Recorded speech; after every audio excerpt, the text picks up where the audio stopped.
plugged in here real quick. Normally my May financial report is comprised of me talking about how we just got a bunch of tax money, and instead we're gonna talk about how no one's even been billed for the property tax. Jared, can you get some help?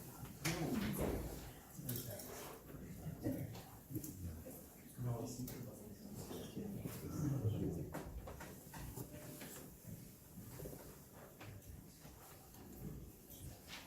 So like I said, I'm gonna get an update on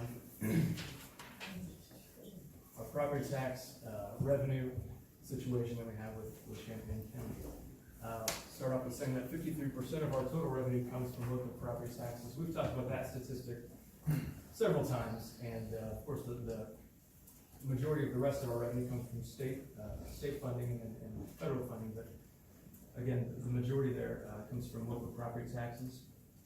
And historically, we received about, in May and June, about 55% of our annual property tax revenue from Champaign County. So it's kind of coming off of a long period of our lowest cash flow, so to speak, from like January through April. And we're kind of waiting for that money to come in May and June. And it has been consistent, certainly as long as I've been here, and well before then, historically. Normally because those bills are mailed out May 1st. So this year, the county claimed that there's a multiplier they're waiting on from the state. And now they have that, so they said originally that the bills are going to be mailed May 20th, and the latest article from News Gazette said May 28th. So we're a solid month late, which means those bills will be due June 28th. Like I said, we normally receive two big payments in May and June. It's safe to say we won't see a May payment this year, and the next few slides we'll talk about kind of what the impact of that is for us with our cash flow. That kind of puts into perspective there for that period, really from even December through April. Again, during that time, we're still seeing state funding coming in consistently, 2 payments each month. It's interesting that it's now flipped, where state funding was always the one that we're waiting on, and now in this year anyway, the property tax revenue we'll be waiting on. So you see the lion's share of the revenue there in May and June, about $8.9 million. We don't know how much of that we will be receiving this fiscal year. Our fiscal year ends June 30th, and of course, so cash flow in April, so the financial report you have in front of you in your board packet, is usually the ugliest month we have. If we now get through May without the $4.745 million, it won't look much better. So if we look at some specifics with the projections for our bills, our bank balance as of today, $2.7 million, with $408,000 in outstanding checks as of today. The bill list that was approved earlier in the meeting had a total of $875,951. So again, we're just kind of dwindling down the balance there. May 23rd, like I said before, the previous slide, we'll receive that evidence-based, EBM, it should be EBF, evidence-based funding model, the state funding payment, 451. And then we'll get through May 30th payroll. At the most throughout this year, it's been 600,000 every 2 weeks. So that's the number I use just to be conservative, along with its related payroll accounts payable, so paying Health Alliance, paying all the vendors for the payroll-related accounts payable. So by the end of May, we're looking at $681,000, and again, that would otherwise be that plus $4.7 million, quite a bit of difference. If we look into June, then we get that evidence-based funding state payment, June 12th, and then we get another payroll. It happens to be an early one this year. It's June 14th, since that's a Friday. And then again, the associated payroll late fee for that. So that shows we'll make it through June 15th payroll. Then we get that additional state payment, not additional, but the planned state payment, the final one for the fiscal year, toward the end of June. And then we get to that bill list, June 24th, $875,000. That will be, it's probably a high number compared to what it's going to be, but again, just in the interest of being conservative, that's the point where we go negative. I mean, can't go negative in a bank balance, but that's when we run out of money, so to speak. Again, at that point, if we wouldn't have received any property tax revenue, or almost $9 million that we didn't receive, I don't know of any public school district that cannot operate on, and not receive those types of funds. That's nothing anybody can plan for. That's been consistent money for decades, and It'll show up still, it'll show up probably in July, next fiscal year. But what that means in terms of trying to pay bills, essentially, we get into the discussion of tax anticipation warrants. And I cited the school code portion of that discusses tax anticipation warrants. It's essentially funds that you can receive locally in lieu, from banks, in lieu of receiving those private tax payments. And then you, with a low interest rate, short-term maturity date, usually a month or two, and then when you receive the tax money, then you pay those warrants back. You can, I guess, borrow up to 85% of the total amount you've levied. That would be more than enough, of course, to pay the bills that we'll have coming around the corner. Make point two, the funds they would be provided from a local bank. So usually school districts get multiple quotes from banks, of course, staying local and do it the lowest rate. Been chatting with them. Turn that around. I'm sorry? How quickly can you get that? Can we get? I mean, do they get it the next day or? I think it's usually about a week process, so we'll get into that a little bit here with the next bullet point. And speaking with, of course, this has never been anything we've ever talked about. We've never had to. I've been talking with Chapman Cutler, our attorney, on these types of topics. A parameters resolution could be approved by the board at a special meeting the first week of June. So what that would allow it would designate school district administration, Lindsay, myself, and then the board president to issue those warrants as needed throughout the rest of the month, within parameters, hence the name parameters resolution. So up to X dollar amount, up to X percentage, interest rate, and then X maturity date as well. So kind of those three main factors that would be written within that parameters resolution that would give us some parameters to work within to discuss with banks. And then, like I said, pay that the next day, or the next month rather. The latest I've heard from the county would be that as soon as they're planning, they get money, they're gonna try to get that right back up to us. We always receive that in direct deposit. So, here's hoping that continues. But we don't know the amount and when, which is the biggest bit of information we need to pay bills. So, again, very unusual. Of course, everybody in the room that owns property haven't seen those bills yet, and so here's why. And it's been covered quite a bit in the news the last few weeks, so none of this is surprising, but it does have a huge impact in public school districts and other taxing bodies. It's messing up a lot of stuff. Yeah. Right. So I'm here to tell you, it's messing up real estate transactions, including my own. So, what was the multiplier? Was it? it was 1.00 like it's been for the last 15 years. Great. So we waited for. Right. So, the word for the county was the state didn't give us a multiplier. Right. Other counties received it. But other counties received their multipliers. Because we're the only county I know that's having this problem. I've talked to quite a few colleagues and they're not in the same boat. What, so, you just said this, but I'm gonna ask it again because I want a different answer that you can't give me, but. The clerk's office has to give it, so they've given you could we slip into July and be in the same boat? Could we slip into August and be in the same boat? July, maybe, August, unlikely. Even July, I'd like to think unlikely. Again, how this is historically Crystal coming ball through. question I get. Sure. Now, they do keep pushing back when those bills are finally being mailed out, Right. so. Yeah, part of the problem is the information keeps changing, right? As of a week ago, you were told they were gonna be mailed out today. And they swore by it. 3 days later, 4 days later. 4 days later, they changed. Exactly. But I think the point is, once the bills get mailed, cash will start to flow in, because there are some people who pay their taxes right away. They do exist. I don't know, they're out there. So they're gonna mail them on Memorial Day, right? And, Mail services. I saw that. No, That night. I'm just saying that they'll flip money to us as soon as they get it. Correct. Yes. So, So I'm hoping maybe June 13th, we get a big direct deposit come through, and then again, June 28th, if not sooner. That's what they have said, they'd like to do 2 payments again, one of the payments distributed as they get that, and as much as they have as of that due date. Do you expect any of that 451,000 EBF to be addressed on time? Absolutely not. That's been consistent for the last 2 years, on the 12th and the 23rd of the month. Okay. But so was the 1% for 50, how long were you saying that? It's consistently 1% for all those years? Oh, yeah, that'd be. So timing will be that you will not miss any payroll, any. I mean, with what I have in front of me right now, yeah, no. And a lot of those assumptions are pretty conservative, you know, using higher numbers. They're the highest we've had throughout the year payroll, like, you know, AP numbers. Best of strategy. As we approach these banks, have we given some thought to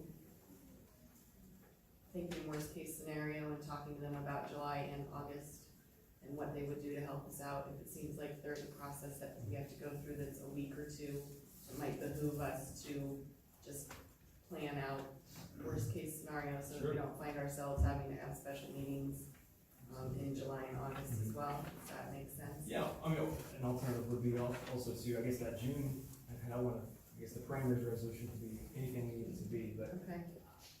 I don't know if I would suggest including the July and August, but I don't think that would be likely.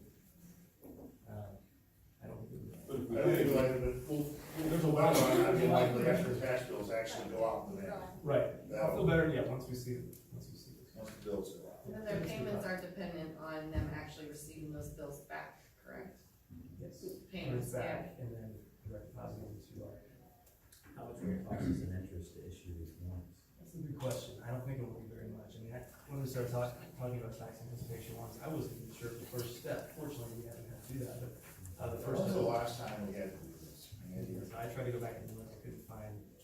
I worked here before we did it, so that's a pretty general time frame, but like, 15, 20 years ago. So, in terms of longer term planning, by the way, thank you for the red flag report, that's a very helpful orientation of data for me at least. You can see a clear trend about days of cash on hand, and it seems like, I mean, the trend is going down. And right now, we have 17 days of cash on hand. Do you think that the board should be reevaluating how much days of cash on hand we maintain? You can reevaluate, but it will require some tough choices, I'll be honest with you. We've been keeping our tax rate level for the last 22, 25 years. Right. It would require a tax increase. It may require not adding teachers when we need to add teachers. So, and that's a way to add fund balance if you need to. But, so, I just wanna make sure I understand, if we had higher days of cash on hand, we wouldn't necessarily be as likely to be worrying about these warrants in this case. I mean, like you said, it's an extremely rare situation we've got here, Sure. but it's. I would invite you to look at the rest of the school year too. I mean, to look at April specifically is, like I said, the worst month to look at for one. And it's low that way for all the counties across the district. Well, but, and see, what's nice about this report is you show us April for the previous years, and like, in April 16 and 14, you got 33 and 49 days of cash on hand. I would warn you to also consider though that state funding in the last 5 years has been incredibly inconsistent. So, And is that the reason for the differences then? that's one of the reasons, sure, absolutely. So I would invite any of those who haven't had a financial discussion with me to come in and we can chat and we can talk about the nuances. What you're saying is the expenses are typically stable, Sure. revenues are not. Right, but this is a case study for why, like, ISB recommends a higher day of cash on hand. But it's an opportunity cost issue too, right? I mean, Sure. I think Oh, that's yeah. what it's pointing out, that, Yeah. like, we have to balance out the 180 versus another teacher, or the 180 That's right. versus, but, Or raise the tax rate. right, I mean, it's all opportunity cost, but, At the day, I at mean, the your end, point And is the well taken, nineties always worked for if us. we could do it, but more would be better, but. 90 is more realistic for us. We're inherently underfunded with our tax rate. Mhm. We're inherently underfunded as proven by evidence-based funding model with the state funding. That's two hits on our biggest revenue switches, so, it would take some drastic moves to change.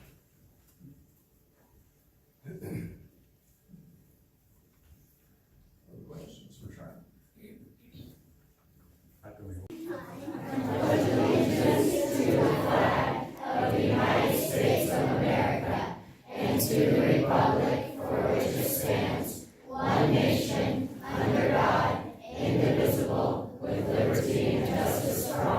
Thank you so much. Yeah, back up, I'm sorry. Board members, can I stand? Smile. All right, now Hospital. Okay, now, we're glad to have the Lincoln Trail Youth Leadership Club here tonight. They are going to be back in a little while as part of meetings. Stay tuned for more. Board members, you've had an opportunity to look at the agenda. This time I'd entertain a motion to approve the agenda. Motion to do that? So moved. Jeremy, is there a second? Second. Lori, discussion on the agenda? Can you add a discussion item for long-term facilities planning? Typically, what we like to do is have those in ahead of time, so we can talk about that and be prepared. So we can add that maybe to next month. I thought we could add it at the start of the meetings. That's why I thought. Typically we have not, no. Okay, we can hold for the next one. June 24th? But if you get those to us right before the agenda comes out, then we can get them quick. Is this the correct time to talk about order of the agenda?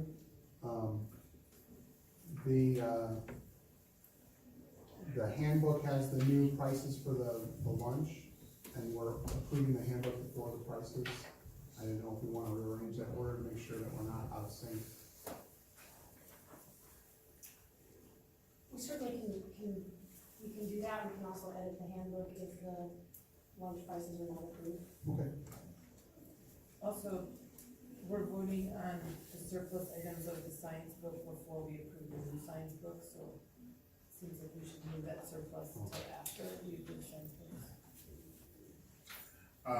We can talk about that when we get to the consent agenda. Okay. All in favor of approving the agenda, say aye.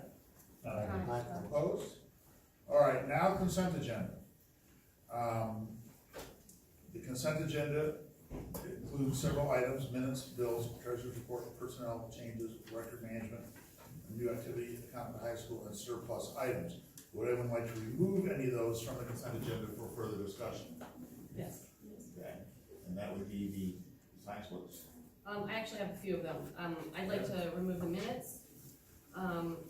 For the personnel changes, I think we need to at least remove the people that we vote on later on, because otherwise we vote them in the consent agenda before we vote them in under new business. So that would be Dustin Day, Marissa Hill, and Chad Benedict. The records management, I'd also like to pull. And the surplus items. There's you want to pull minutes. Personnel changes. Records management. And surplus items. Yes, That would leave in the consent agenda the bills, the treasury report, and the new activity at the high school. correct. Okay? Let the record reflect, the consent agenda is modified to include those 4 items. There's a motion to approve that as presented. Will we have discussion on that? Yes. So moved. Is there a second? Second? Discussion. Yes, my understanding as a board member and a community member is that we put the minutes in the board package and the agenda out on Friday at 4 o'clock. If we have questions or concerns with it, we bring it so that we can know ahead of time, so that if there are questions or concerns, that we can do our due diligence for the community and know what concerns ahead of time. I think it's kind of just bad practice to bring them out at 7:06 when we've known what the agenda was since Friday at 4 o'clock, like the whole community. I'm just simply saying that I think that some of these warrant some discussion. We just had a meeting, before this that I think brings the minutes discussion and requires that to be necessary. That's closed As- session, that should be.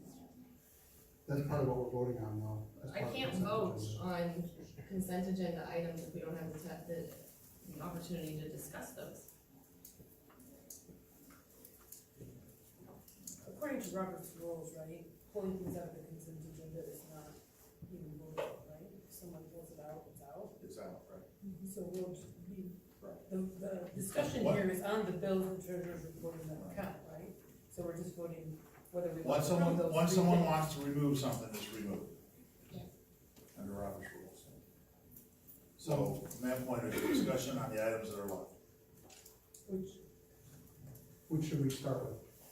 but all together, right? Just vote on the consent agenda. Do we approve those three things? Motion on the table is to approve the bills, the treasury report, and the surplus, or the, the new activity fund at the high school. Is there any discussion on those items? I'm sorry, Max, you say what's left in? Bills, treasurer's report, new activity fund at the high school. Are we gonna talk about what the issues are with these things? I'm asking, is there any discussion on those? We're just voting on what's left on the consent agenda. Correct. Okay. We've got a motion and a second on those items. All in favor of approving those items, say aye. Aye. I'm sorry, we gotta do that on a roll call. Go ahead. Hennessy? Yes. Schultz? Yes. Keith? Yes? Giles? Yes. Hendricks? Yes. Larson? Yes. McComb? Okay. Well, let's go back to the items we did not include in the consent agenda, and that were asked to be removed. Oh, yes. Okay, minutes. Is there a motion to approve the minutes?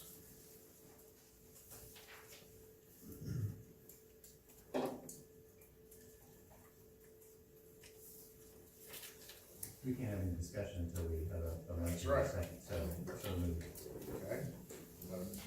Motion to approve the minutes, is there a second? Second. Okay, discussion on the minutes.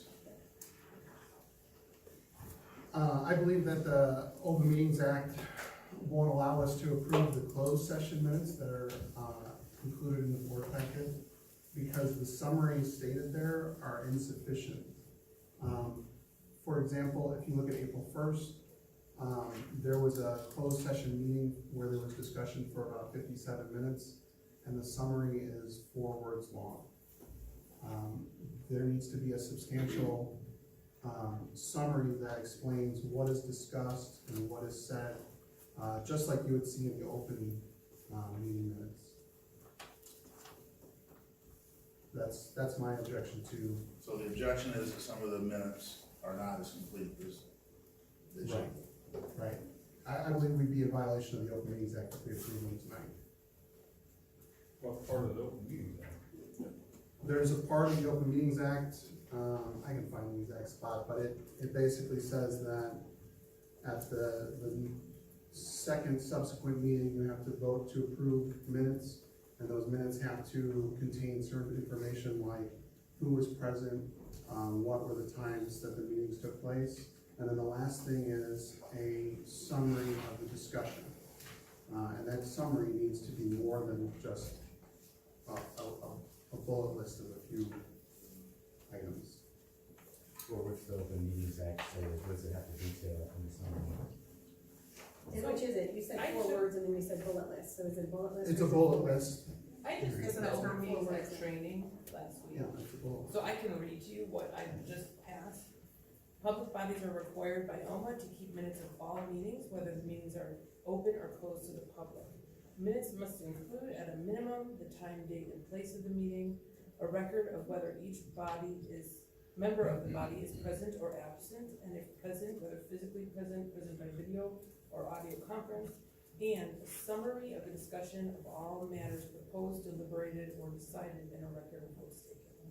The summary of discussion in minutes must include sufficient data so either the public body or a court examining its minutes will be able to ascertain what in fact was discussed, the substance of that discussion, and what, if any, actions. What's that training from?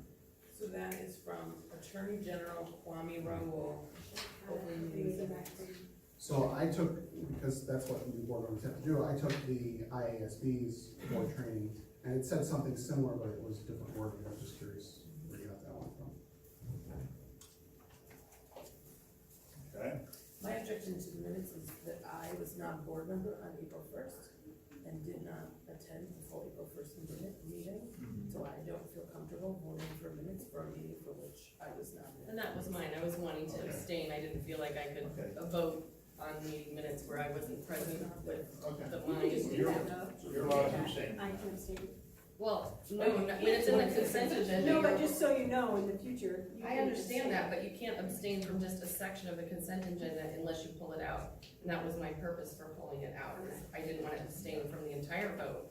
I just wanted to be able to abstain from a particular section of the agenda that I didn't feel was appropriate. So my concern is just trying to protect the district from liabilities. We would be subject to liability if we're violating the Open Meetings Act. I would move that we table this approval for the next meeting. And, the nice thing is, I know that there are notes, that are taken for each of the closed session meetings. I would also include in my motion that we use those notes that already exist, to replace the section about what the board discussed in the closed session. And we'll come back to it at the next meeting. I think we're still within the time 30 range. days for 2 regular meetings. Right, so we're still within the time span.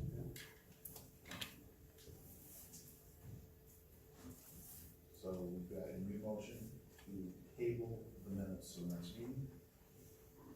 And replace the contents of the discussion with the notes that are already in existence for. Those are two separate motions, so. We can all. Okay. I think it could be one motion. Well, we can do this too. Is there a second for that? Second. Further discussion? Well, I guess I would wanna, if there's more discussion to be had, I think there needs to be a legal opinion on what we need to have in closed session minutes. I agree, there ought to be a process on how it gets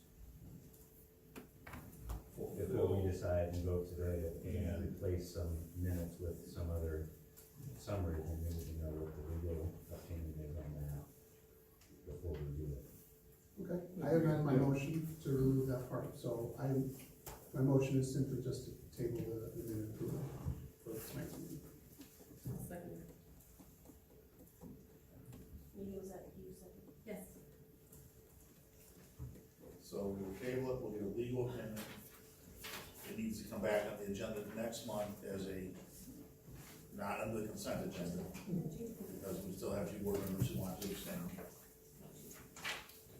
Or at least from Well, that one. it depends on which, Comfortable signing. right, I mean, unless we talk about the minutes individually, it's just hard to approve minutes that I wasn't here to hear. I need a roll call vote on that. Hendricks, Yes. Hennessy, Yes. Schultz, Yes. Larson, yes, Giles, Yes. Keith, Yes? McComb. Sure. Okay. Personnel changes. I think we should just pull the 3 that we're gonna talk about later in the meeting out of that. So the motion is to approve the personnel changes as presented, with the exception of the 3 that will be voted on individually later in the meeting. Is there a second to that? Perfect. Further discussion? So to be clear, who are the three that we're pulling out? 2, 3, and 4. It's just the new business items of Dustin Day, Marissa Hill, and Chad Benedict. It's just because if we're gonna have any discussion, we've kind of already voted, I mean, it just seems procedurally out of order to vote on something and then vote on it a second time and not have the opportunity to have that. Any other discussion? Roll call vote, please. Schultz, Yes. Giles, Yes. Larson, yes, Keith, Yes? Hennessy, yes, Hendricks, Yes. McComb. Yes. Record management, what was that? I think that's talking about getting rid of some recordings, correct? We're gonna vote on getting rid of closed session recordings, and I'd like to table that discussion. I think at this point in time, we need to be hanging on to those closed session recordings. There's no real reason that we need to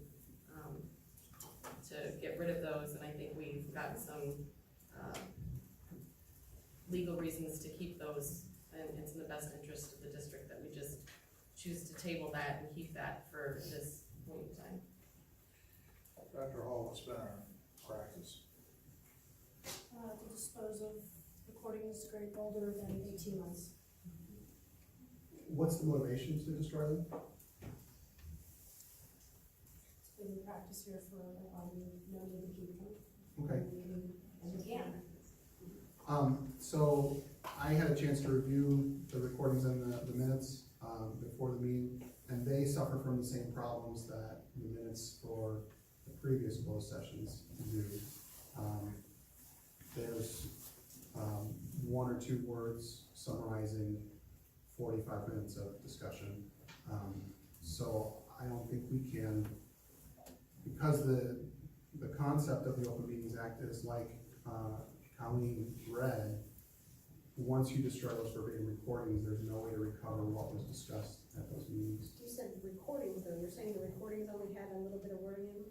No, the minutes only had a few words describing the discussion, and the recordings were 45 minutes long. But the minutes are supposed to serve in place of the audio recordings, and then when I was listening to some of those, the minutes are actually incorrect. So what was on the recording is not actually accurately reflected in even just the bullet points of the minutes.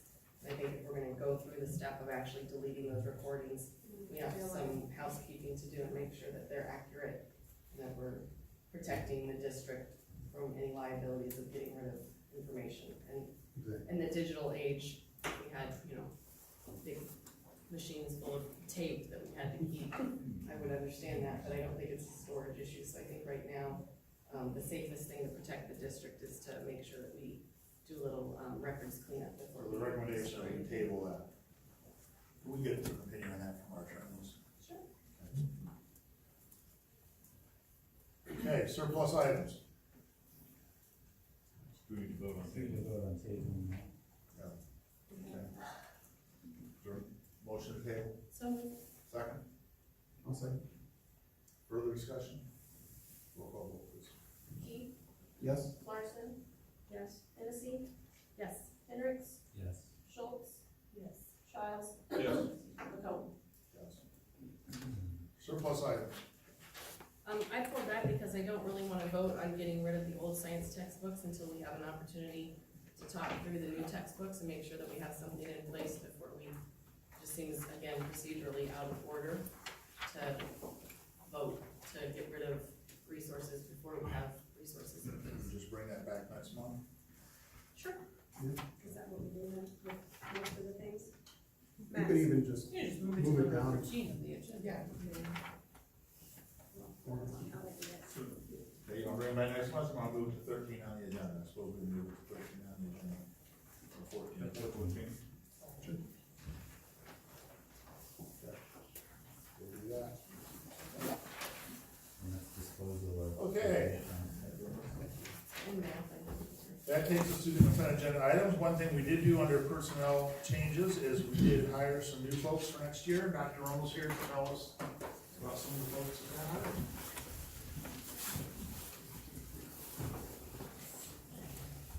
Good evening. It's that time of year where we start introducing our new staff for next school year. So I'm going to start, and then Dr. Rickert will introduce our new special ed staff that'll be joining us. So with us tonight, we have Kelsey News. She grew up in Mahomet, Illinois.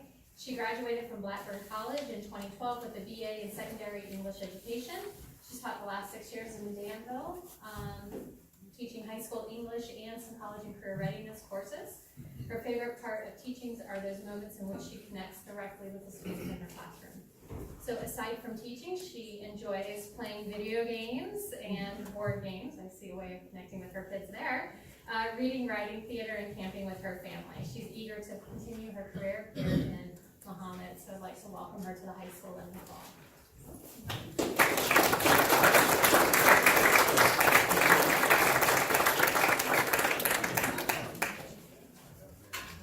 Did you really? Welcome, sir. I got married in June. Caroline? I have my glasses far away from us. Really excited to introduce Caroline Hopper.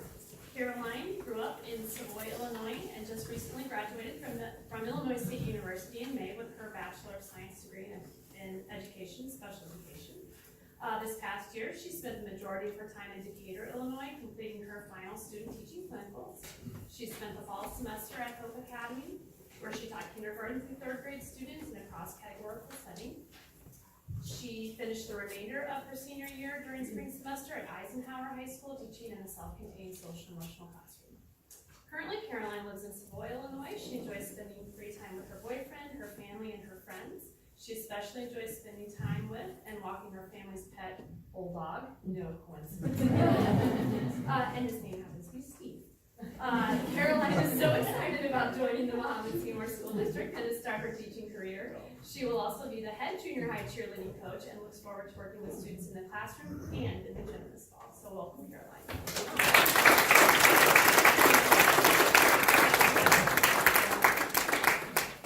Nice glasses. Samantha, there you are. This is Samantha Saban. Samantha grew up in Moreland Park. She graduated from the University of Illinois in 2015 with a bachelor's degree in special education and is currently working on her master's degree in administration. She has spent the past 4 years teaching students with mild to severe disabilities at the middle and high school levels in Urbana. Currently, Samantha lives in Champaign with her 2 dogs. She enjoys spending time with family, cooking, and staying active through yoga and outdoor activities. She is excited about joining the Mahomet Seymour School District and is looking forward to working with students and staff in the fall. Welcome.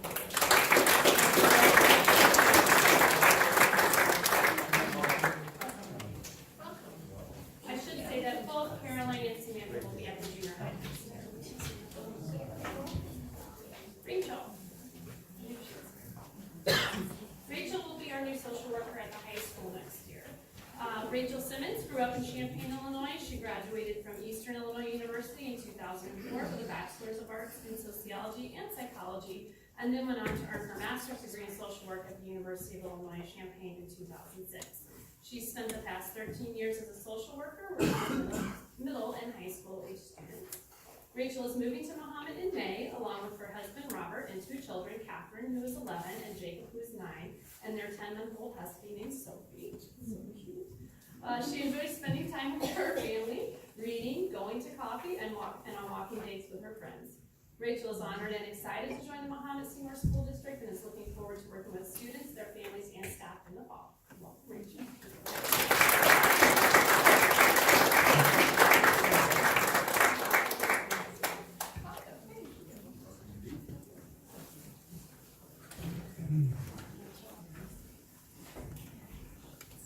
Okay, so new staff that was introduced, you are welcome to stay and stick around and join us for the remainder of the proceedings, or you may choose to leave.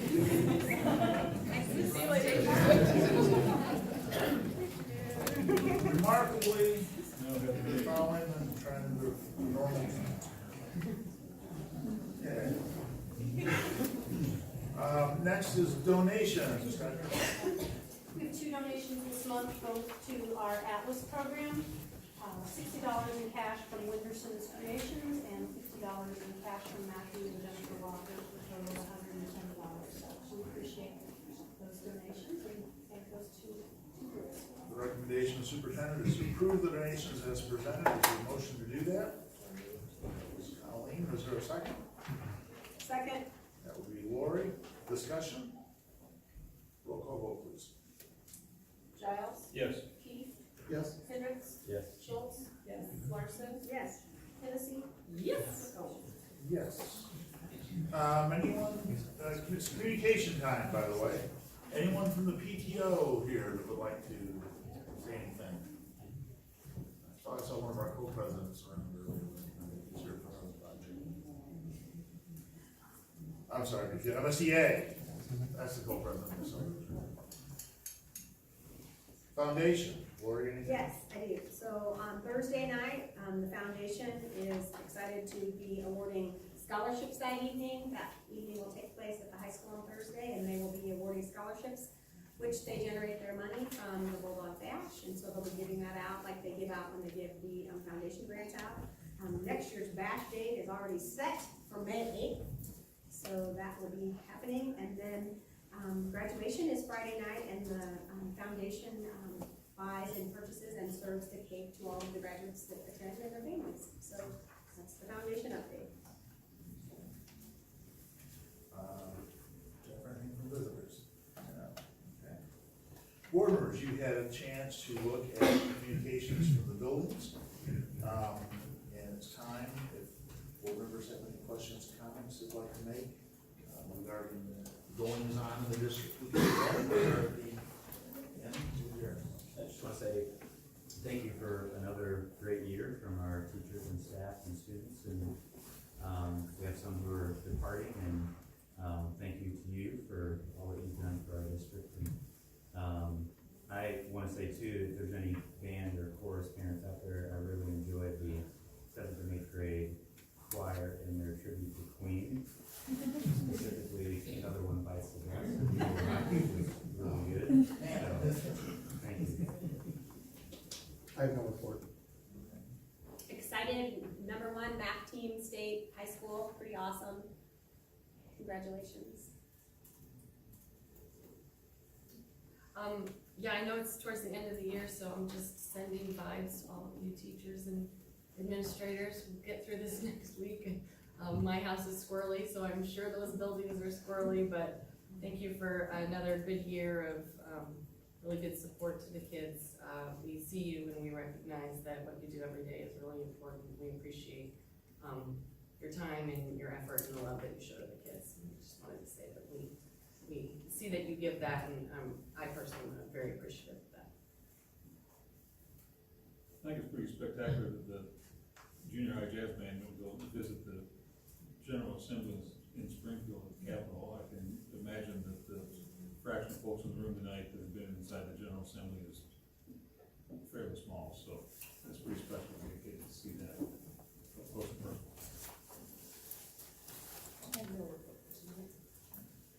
A couple things I'd like to comment on. First of all, Lori mentioned the math team winning state. Spectacular. I did math in high school. They're doing things that I am amazed at. This is great. Boys track won I think their 3rd sectional in a row. Last year, they go to state this weekend. Last year, they took 2nd in state. We've had them, I think, around the same number, if not maybe one more this year than we did last year. So we're wishing them well this weekend and hope that they will do well. And then we are losing a long, I'll use the word friend, and certainly one of our key administrators has done a great job here. And Shannon, would you come forward? We have, we appreciate your leadership at the high school and everything you've done there to help us just be so successful. And we're gonna miss you as you head south and become a superintendent. And we just have a little something here for you to take and put on your new mantle or on your new desk or somewhere to remember us. And we wanna wish you all the best, and we appreciate you. Thank you.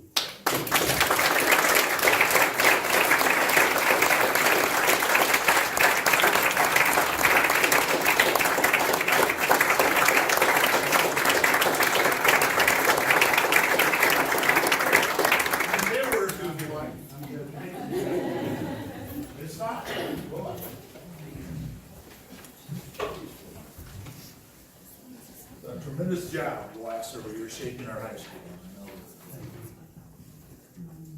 I want you to know we appreciate that. Okay. Now, a time we look forward to every month. Trent Nuxley and the finance. Greetings all, let me plug in here real quick. Normally my May financial report is comprised of me talking about how we just got a bunch of tax money, and instead we're gonna talk about how no one's even been billed for the property tax. Jared, can you get some more?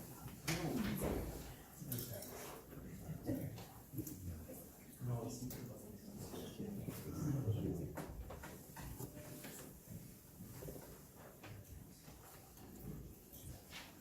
Like I said, I'm gonna get an update on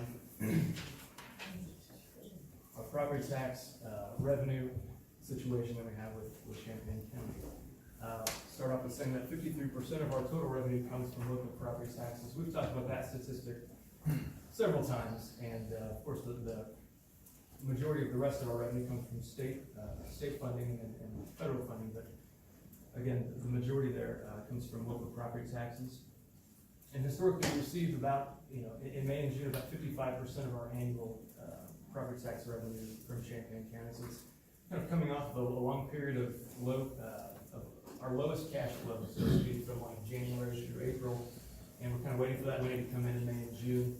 And it has been consistent, certainly as long as I've been here, and well before then, historically. Normally because those bills are mailed out May 1st. So this year, the county claimed that there's a multiplier they're waiting on from the state. And now they have that, so they said originally that the bills are going to be mailed May 20th. And latest article from News Gazette said May 28th. So we're a solid month late, which means those bills will be due June 28th. Like I said, we normally receive 2 big payments in May and June. It's safe to say we won't see a May payment this year. And the next few slides will talk about kind of what the impact of that is for us with our cash flow. That kind of puts into perspective there for that period, really from even December through April. Again, during that time, we're still seeing state funding coming in consistently, 2 payments each month. It's interesting that it's now flipped, where state funding was always the one that we're waiting on. And now, in this year anyway, the property tax revenue we'll be waiting on. So you see the lion's share of the revenue there, May and June, about $8.9 million. We don't know how much of that we will be receiving this fiscal year. Our fiscal year ends June 30th. And of course, so cash flow in April, so the financial report you have in front of you in your board packet, is usually the ugliest month we have. If we now get through May without the $4.745 million, it won't look much better. So if we look at some specifics with the projections for our bills, our bank balance as of today, $2.7 million, with $408,000 in outstanding checks as of today. The bill list that was approved earlier in the meeting had a total of $875,951. So again, we're just kind of dwindling down the balance there. May 23rd, like I said before the previous slide, we will receive that evidence-based, EBM, it should be EBF, evidence-based funding model, the state funding payment, 451. And then we'll get through May 30th payroll. At the most throughout this year, it's been $600,000 every 2 weeks. So that's the number I use just to be conservative, along with its related payroll accounts payable, so paying Health Alliance, paying all the vendors for the payroll-related accounts payable.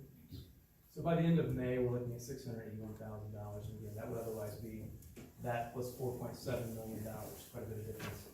If we look into June, then we get that evidence-based funding state payment, June 12th, and then we get into another payroll. It happens to be an early one this year. It's June 14th, since that's a Friday. And then again, the associated payroll late fee for that. So that shows we'll make it through June 15th payroll.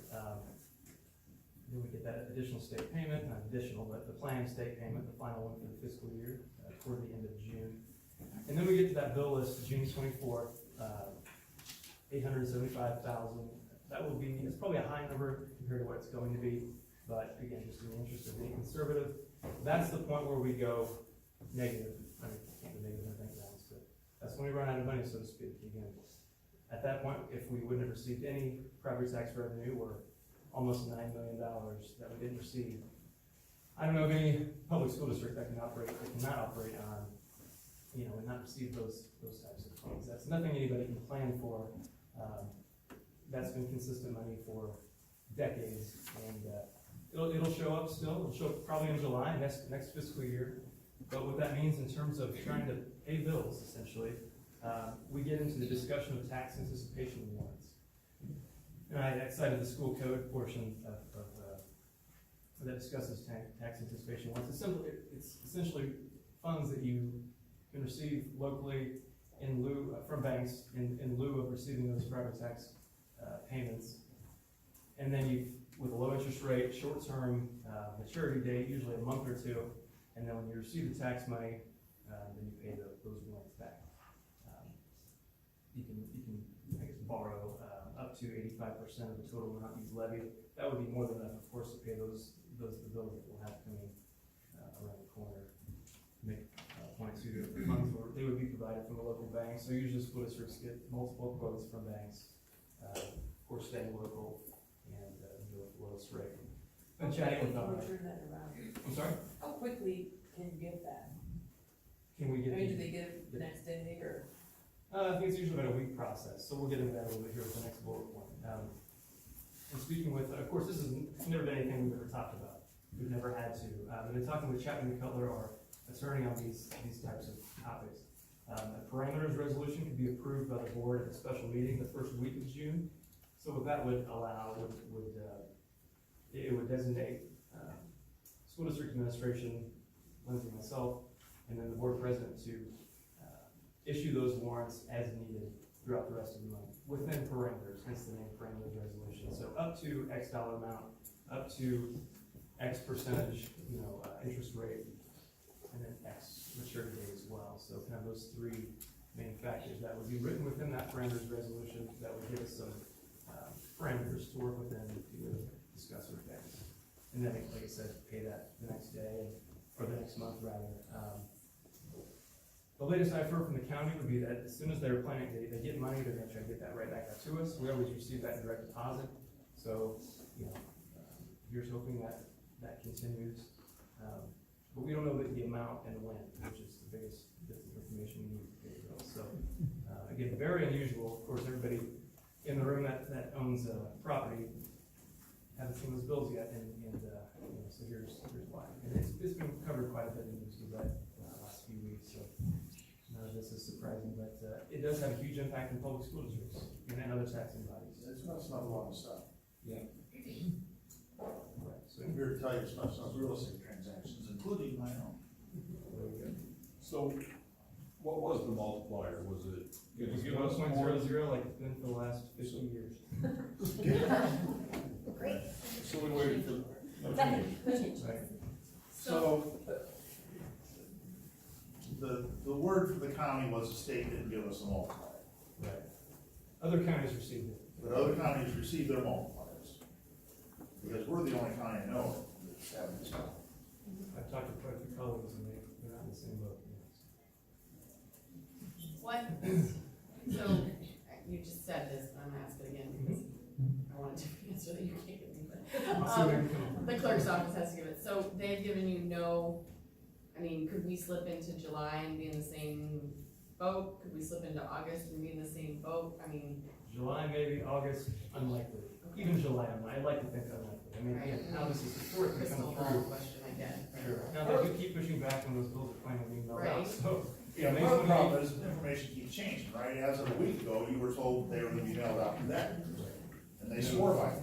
3 days later, 4 days later. 4 days later, they changed. Because But I think the point is, once the bills get mailed, cash will start to flow in, because there are some people who pay their taxes right away.